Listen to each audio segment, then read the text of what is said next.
The following podcast is intended only for listeners who are intent on growing the business. Welcome to Innovate Marketing, where we are bringing you interviews with those that are making waves in the world of marketing, branding, and business growth. We are brought to you by MyPodcast.Media. If you're wondering how podcasting can help you unleash your marketing strategy, visit MyPodcast.Media.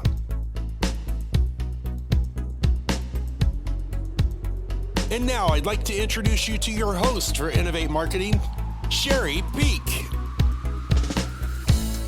All right, and welcome to Innovate Marketing. I am Sean Neal, sitting in for Sherry Peak this week. So we are with Derek Detenber. Derek is the Chief Marketing Officer with Batteries Plus.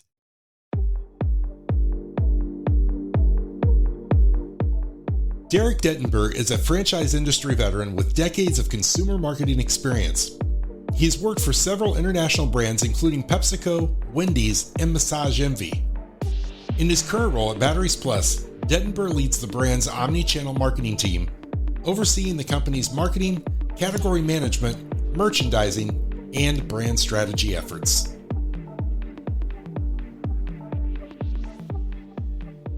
I'm not going to try to describe everything that they do at Batteries Plus, but I'm going to let this guy do it because he is the pro.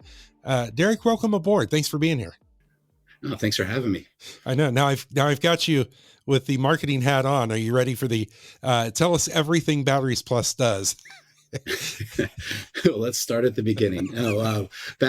Batteries Plus has been around for about 35 years and kind of started as, I guess, a long tail battery company. It was the place you would go when you opened something up in your house and you didn't know what kind of battery it was. And so that was the place to go. You know, over time, this little thing called Amazon came around and kind of forced a positive change in the Batteries Plus model. So today, you know, we really specialize. Our core of our business is what we call our lead categories. So auto, marine, golf cart batteries, power sport, motorcycles, things along those lines. But then we also focus on service-oriented things. So key fobs, programming your key fobs, cutting your keys, fixing your phones if you break your screens, iPads, etc. So it's really a battery and services company. And what we like to say is we're here to power your life. So anything that needs power, that's where we're going to play. Yeah. And I think what I found interesting as I was researching the company is that the plus it's kind of all those ancillary things that we think about, or maybe we don't think about until we need them. But it's all of those things that it's like, oh, Batteries Plus does that. Yeah, it's actually, we use that inside. We haven't really used it outside very often, but it's kind of what is that plus, right? So it could be plus a service. So if you're getting your key cut as an example, we can add the programming of the fob onto it. So it's plus a service. It could be plus customer service. So a lot of times people are coming to us not knowing exactly what their fitment is or what type of battery they need. So it could be kind of service oriented in the sense of customer service, or it could be, to your point, that thing you can't find anywhere else. And we have it. So it's kind of plus in the product and the product categories that we play. Sure. So you passed the test, by the way. That's good. I've been here 14 months. Hopefully I know what we're doing. Exactly. That was my point. We were talking prior to hitting the record button that, you've been on board for 14 months. And so, you just gave the nice, marketing version of everything that you do there. Let's talk about that. If you don't mind, I'd love to get a little bit of a glimpse into, what brought you to this place. So tell me a little bit about your history in marketing. What's your background, and kind of where do you come at, entering into Batteries Plus? Yeah, I started as a brand guy. So I worked at PepsiCo, and kind of my growing up years worked on the Tropicana brand and the Gatorade brand. And so really had a wonderful foundational marketing experience with great training, great experiences, great brands, and really a great team of coworkers, leaders, mentors as I worked my way, up and through the PepsiCo organization. A little bit later, moved over into the franchising world for the first time with Wendy's. And it was at a point in time when the Wendy's business was not super healthy. And, we kind of got into this mindset of where we're going to tear it down and build it back up again. So everything from the restaurant experience to the menu, to the creative look and feel. We even kind of entered into this social media world. There was a point in time where Wendy's, even though it's very well known for its Twitter handle now, didn't really participate in the digital world. And so really changed how we communicated and ultimately really turned that business around. Then went over to Massage Envy, so similar type of thing, another franchise business, but the reconstruction was a bit different. It had grown so fast that it really hadn't laid the foundation that it needed to really take its next chapter. So what does the brand stand for, and proper advertising campaigns, proper team construction. So really went through that for a few years, and got really an itch to be in a little bit closer in the private equity world, and got hired on to be chief marketing officer at Artisanal Brewing Ventures, which is a holding company more or less for craft brewers, distillers, and cider makers. And so that was a lot of fun, taking that business through COVID and all the changes that happened through that time period. And then, going on to Batteries Plus, like I said earlier, started there 14 months ago. And what really drew me in was those experiences that I had prior were really trying to build the brands, whether it was Wendy's or it was Massage Envy.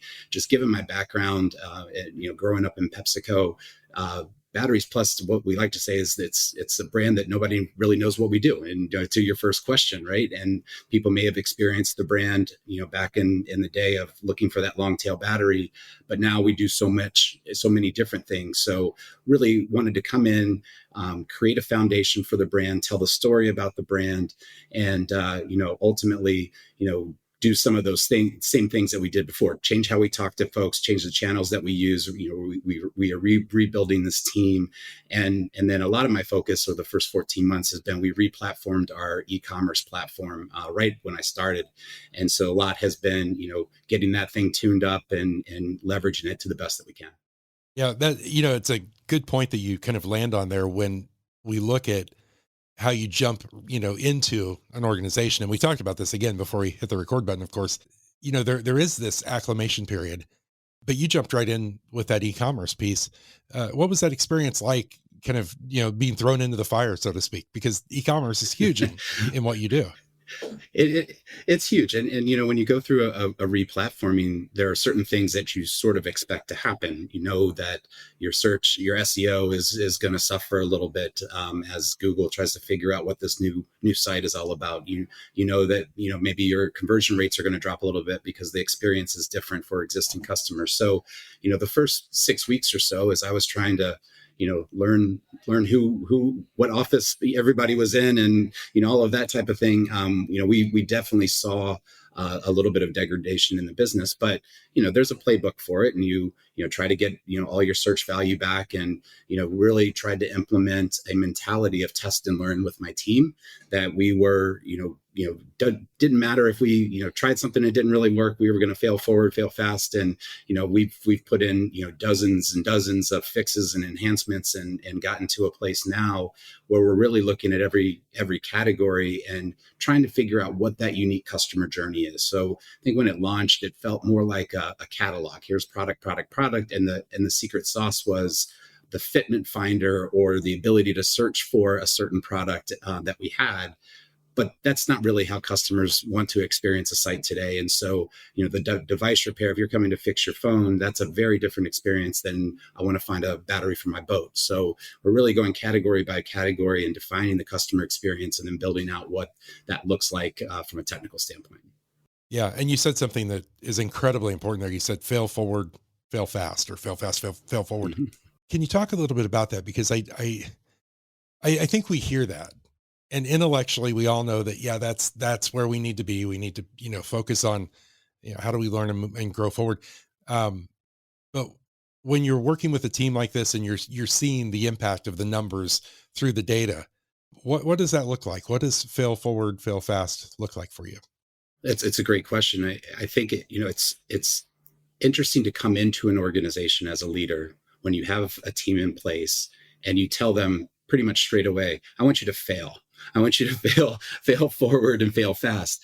And, as just humans, you have a new leader, like, oh, wait, I want it to be perfect. I want to make sure that everybody has a good perception of the work that I do. And so we couldn't force that. It's just kind of innate in people. So what I really started with was the data, to your point, and ensuring that everybody had that we were looking at the right things, that we were reporting on the right things, and then we were taking the time to hypothesize how we fixed it as a team. So it didn't feel like anybody was really hung out to dry or, out on a ledge by themselves. So we followed the data, worked it as a team.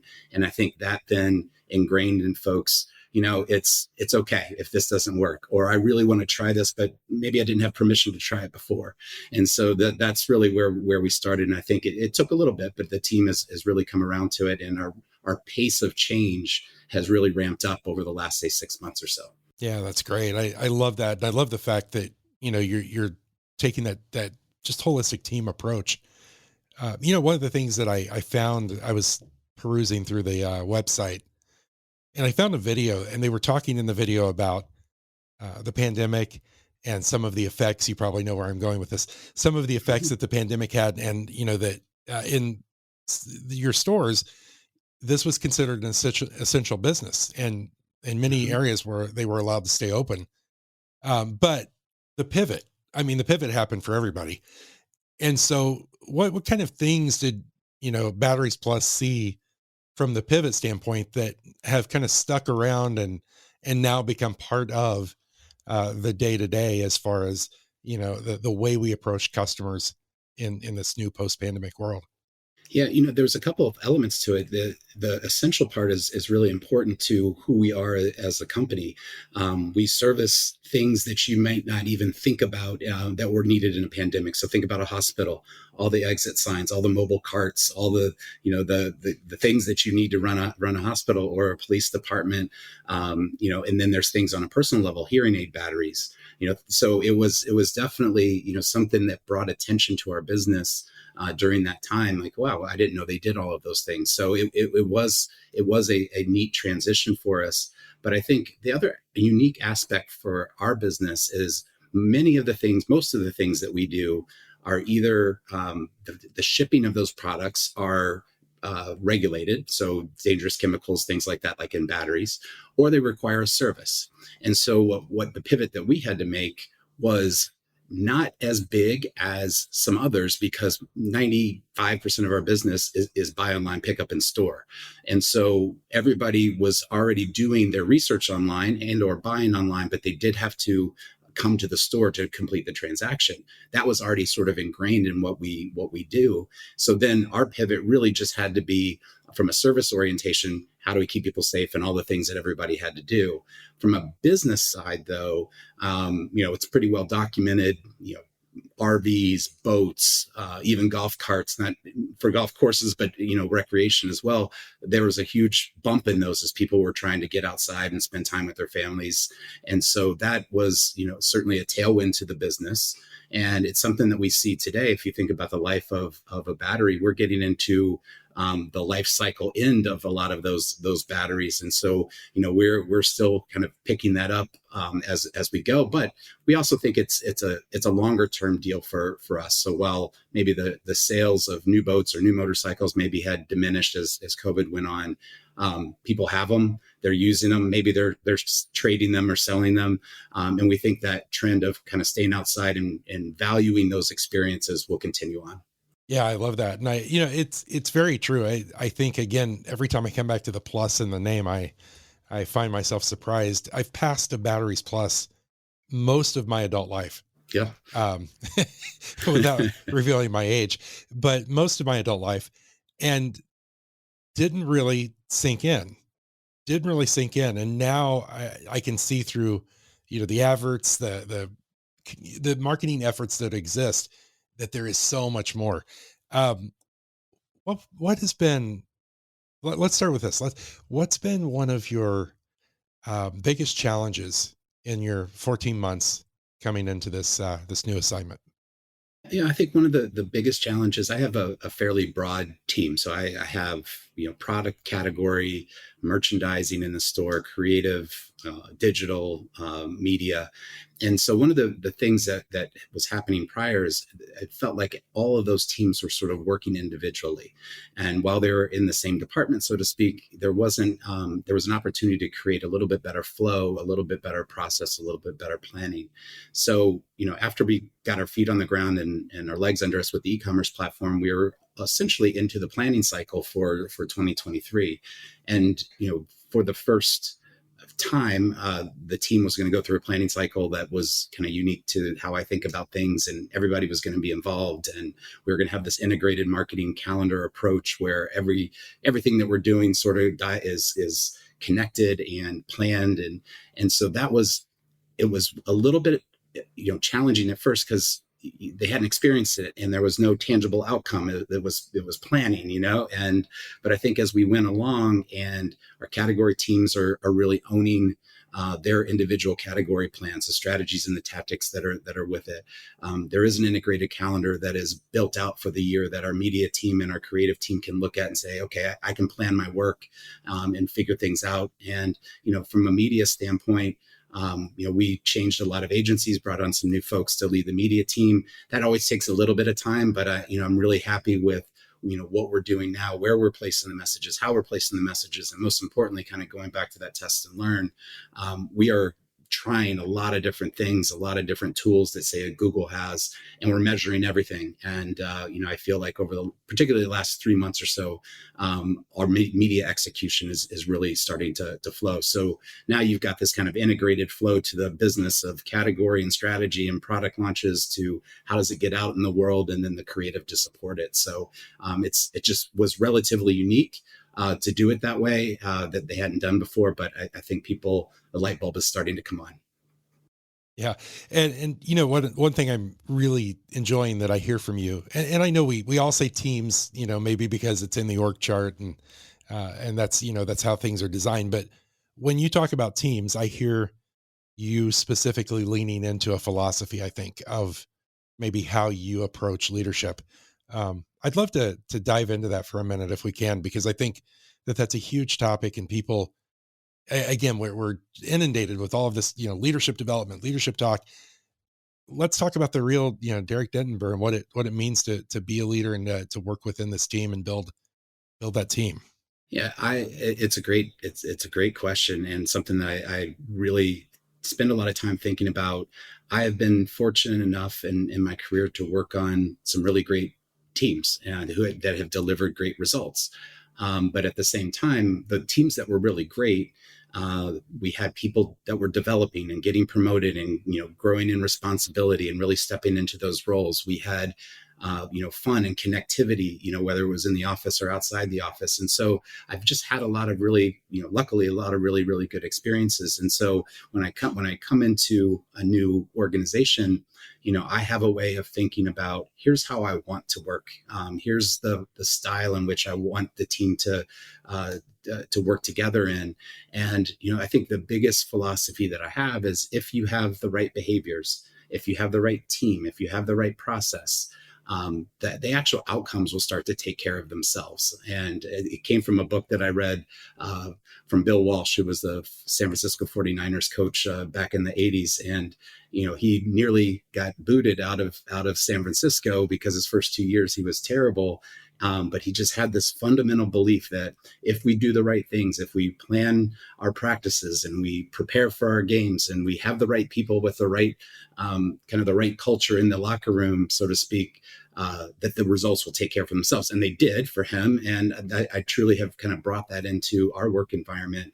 And we focus a lot on the team and the process and the handoffs and keeping people engaged in the business, making sure people understand what's going on in the business, and then collaborating to make sure that the work gets to be as good as it possibly can. Yeah. I can hear it in your voice when you talk that, and I don't want to put words in your mouth, but there is clearly this is a we, not me adventure. And I appreciate that. Yeah. I mean, marketing is not an easy business. There's a lot of eyes on it. It's something, especially in a franchise environment, where they're paying basically us to do the marketing on their behalf.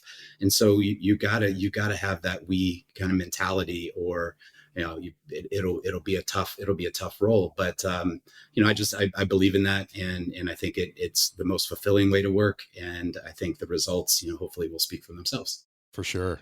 So I asked you about the most challenging. Now let's talk about maybe the biggest celebration you've had in the past 14 months. You and the team. What's the biggest celebration you've walked away with? Well, we were kind of building towards this way of working together, as I spoke about, and really the first, I would say, campaign that really went kind of start to finish, totally integrated within our team and even cross-functionally beyond, the marketing and merchandising team, was our winter program. So we called it Win the Winter. It was more of an internal handle, that we were going to throw a bunch of resources in terms of dollars and people and inventory and everything that we could think of to ensure that when the weather got cold and batteries started failing, that we were there for you, whether it was there in a search exercise or there when you walk into the store and we've got the right product for you. So it was really an all hands on deck thing. And, from my team's perspective, category was working on making sure the inventory was there. Merchandising was ensuring that the signage and the communication in the store was there. Creatively, we had a ton of new pieces of creative or advertising units that we were working on. And then, I think most importantly, from a media perspective, that was really the first time that I felt like we were looking at the full funnel and looking at everything that a customer could do in their journey as soon as the weather got cold. And now we had to have a little bit of luck. The weather did get cold and you got kind of record breaking cold in December, but we were there. We were very, very present. Our share of search was extremely high and we had the inventory and we really benefited from it. So I think it was great for the organization. It was a great way to end the year, but it was also a great thing for my team to say, oh, okay, I get it. I get it, how this is supposed to work. And now we can iterate on that for spring, summer, and so on. Ah, that's great. So as we're starting to wind down, I would love to kind of dive into the future a little bit, if you would humor me. Mm-hmm.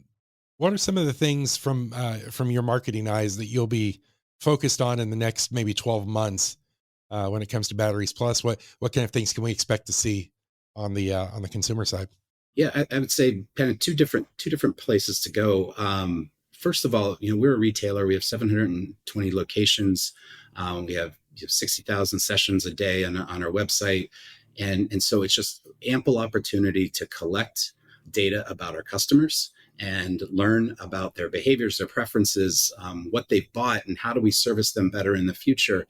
And it's so very important in our business to kind of go on this, we call it the data journey, to go on this journey, because if we can get out in front of someone before they need the battery's dead in the driveway, or before the boat comes out for the winter, if we can learn enough about them to be out in front of it, we're gonna be so much better off, because the things that we sell have 3-year lives or more. And so if we don't capture that occasion, that person or that vehicle is out of the market for a period of time. It's not like buying a box of cereal or something where you're coming back the next week.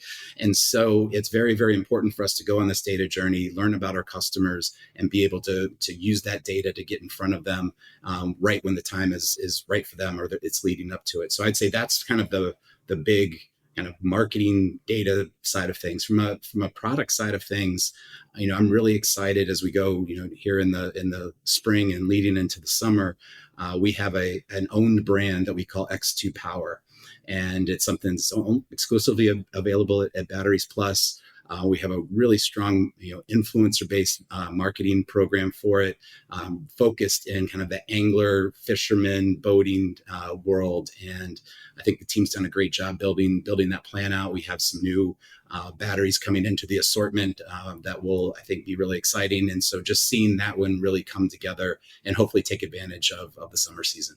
Very cool. Do you see all of this AI technology that is coming out? Do you see that as an addition to your marketing tool set, or do you feel that we need to step back a little bit from it? What are your thoughts on that? It's certainly a little dicey, I guess, but no, we see it. We see using it for sure. We have a high level of customer service, high touch from customers, but also from our stores. And so the first place I kind of see it is, how do we improve and kind of make those interactions between our stores or our customers a little bit more efficient, a little bit smarter. And so I can certainly see it in use there, and kind of already starting to go down that road. But I also see it in use in either the ways that we develop, creative or content. I also see it, definitely in use as we continue down this data journey with our customers, and using AI to do almost a prediction of what should we do, when should we be in market, what slices of our segments are more prone to this or that. So I do see us using it. There is the dark side of it, I guess, but marketing continues to evolve and change, and so we've got to stay on top of it. Absolutely. Great answer, by the way. So final question here for you. I want to give you an opportunity. Most of the folks who listen to this are marketers themselves. I would love for you to just take, your experience and give some final thoughts. Like, what's one thing that as you walk away with, you would like everyone to just hear and to know, and maybe something that, words of wisdom or a quote or something that's special to you in your day to day? Yeah, I think this may be a little cliche, but always be learning, and no matter what level of the organization, just have this kind of insatiable desire to learn. Marketing, when I started, when I was kind of just called it in the Gatorade business. We did in-store promotions, television billboards, started dabbling in digital, and that fast forward to today, and all the tools that are at our disposal, all the data that's at our disposal, all the different channels that we can market in. If a marketer isn't learning today, they're going to fall behind very, very quickly. And so, find the resources, whether that's online resources, self-directed or mentors or whatever it is, to just stay sharp, stay on top of it. And once you kind of have those learnings, don't be afraid to try. Don't be afraid to try something and fail. Don't be afraid to take a risk, because ultimately those are going to be the ones that people are going to write about or read about. Great words of advice, Derek Detenber. Thank you so much for joining me today on Innovate Marketing.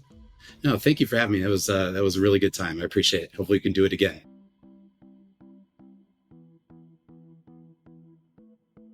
That brings us to the close of this edition of Innovate Marketing. We're glad you tuned in. Innovate Marketing is brought to you by MyPodcast.Media. MyPodcast.Media produces podcasts for brands, influencers, and nonprofits. Find us online at MyPodcast.Media. Your producer for Innovate Marketing is Beth Freed. Executive producer, Sean Neal. And your host is Sherry Peak. We'll see you next time. Be sure to tune in.